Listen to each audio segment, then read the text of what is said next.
যখন এই কথাটা বলে দিলেন তখন বলছে তোমার ওইখান বন্ধুত্ব করে দেবো। কার সঙ্গে? সুগ্রীব সঙ্গে। তখন লক্ষণ বলছি কেমন কোন বলছে কথা, কোনো সময় বন্ধুত্ব করে দেবো, ই করে দেবো, কোনো সময় বলছে দাস।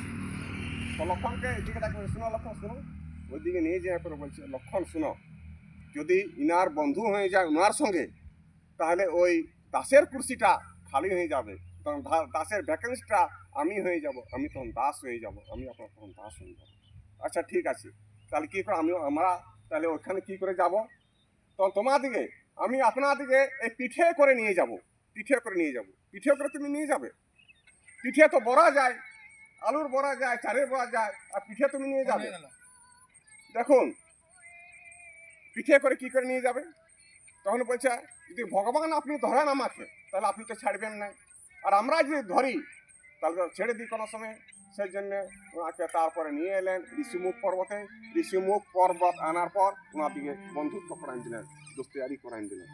তারপর হলো কি, যখন দেখুন